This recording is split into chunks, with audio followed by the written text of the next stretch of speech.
It is officially fall, so today I'm going to be making a pumpkin cheesecake. Let's start with our crust. I am going to be using Biscoff cookies for my crust, and I have in here 10, which I am going to blend, and then I'm going to add the other ingredients, which is a quarter cup of granulated sugar and a half a teaspoon of cinnamon with some melted butter. Let's get started.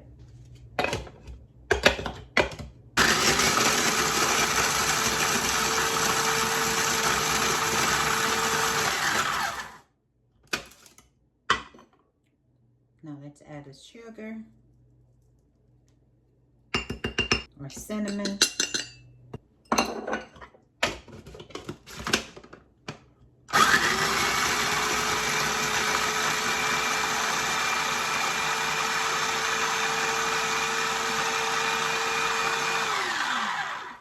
We are gonna do that until our stuff looks like sand.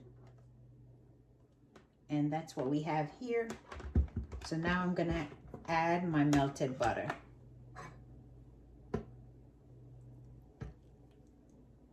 Which is a quarter cup of butter melted.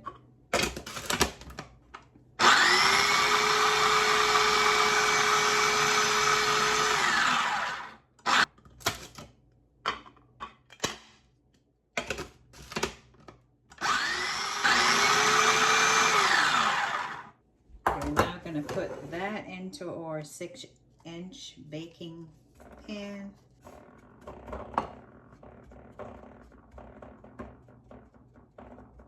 Now for this, you can use whatever cookie you like. I mean, traditionally it's graham crackers. I don't have enough, or didn't have enough of those, so I decided I was gonna use what I have. So that's why I'm using the Biscoff cookies. Spoon will work the trick, do the magic.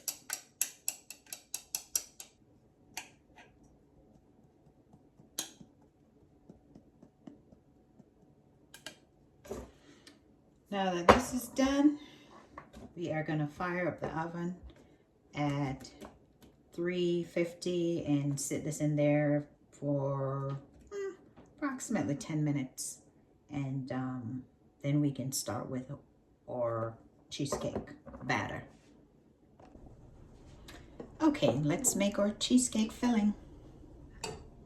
We're gonna start with 2 blocks of cream cheese. Gotta get them over here.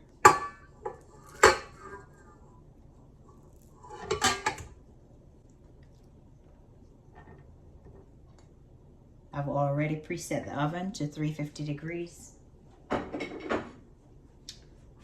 And I will lower it to 300 when it's time to bake the cheesecake.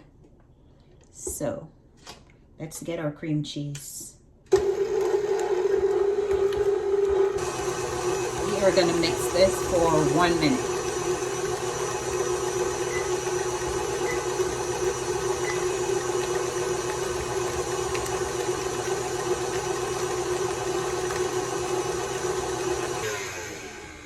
Okay, we're gonna scrape down the side of the bowl.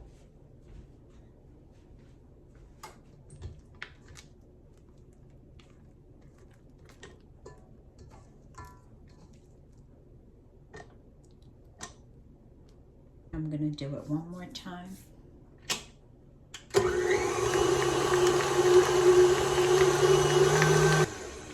Okay, now we're gonna add our eggs.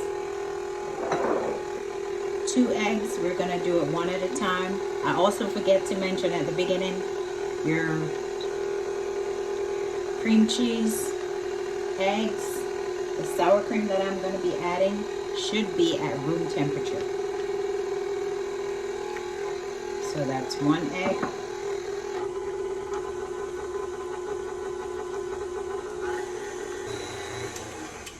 We are gonna scrape down the bowl again. I don't particularly like this whisk attachment, but sometimes it's necessary for what you're doing. So for beating the cheese crease, it's good, but I'm not a fan. because it gets a lot of stuff trapped in here. And that is why it's even more important than when you're using the paddle, to make sure that you scrape the sides down and get in between the whisk of stuff that might not be fully incorporated that are sitting in there. You want to get that into your mixture so it can be mixed in properly. Now we're going to add the next egg.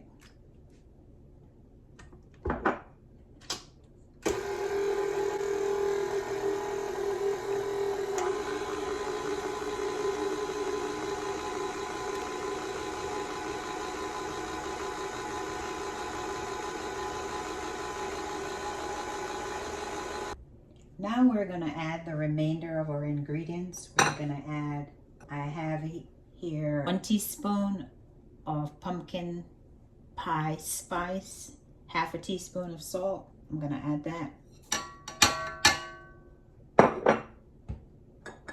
Teaspoon of vanilla. Sour cream. That is a 1/4 cup of sour cream.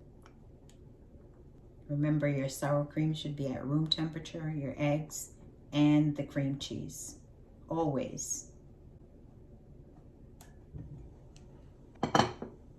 Gonna add my pumpkin puree. This is about 3/4 of a cup.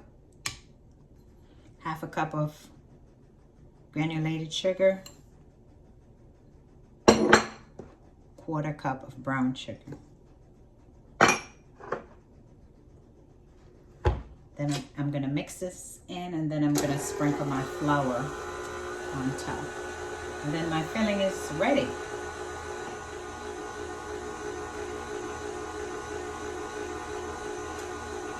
Now I can go ahead and sprinkle my flour.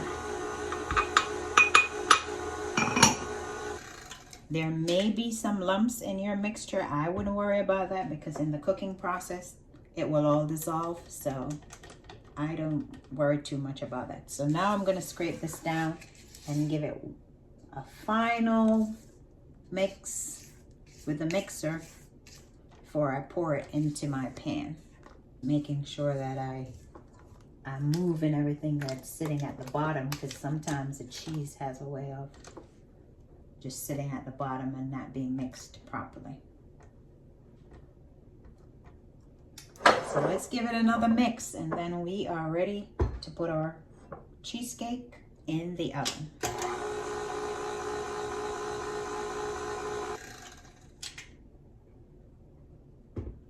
I am going to pour my cheesecake into my pan.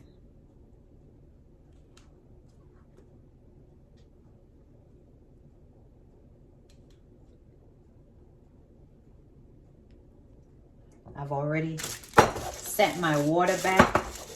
You want to put a pan in the oven that your baking pan can sit in with hot water, and that is what you're going to sit it in for an hour or until it's cooked, and cooked on the side but a little jiggly in the middle.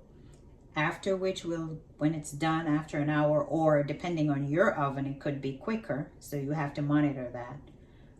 We'll have it sit in the oven for an hour after we've turned it off. So here I'm going to place my cake in the water bath, and then we will cook it for approximately an hour. So this is my water bath, and I'm going to sit my pan in there. Be careful, because this was already in the oven, the water bath. Now I'm going to place it into the oven for an hour or until it's baked.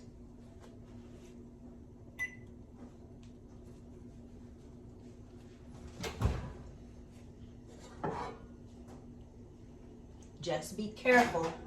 You don't want to burn yourself in the process. Okay, now I'm going to set my timer for an hour. After that time is expired, or if it's sooner than an hour, I'll check back in. So here's what we have after it's been baked. This is what it looks like. It sat in the oven for an hour. So it would set. Now I'm getting ready to place it in, after it's cooled down some more, because it's still very hot at this point. It will sit in the refrigerator overnight,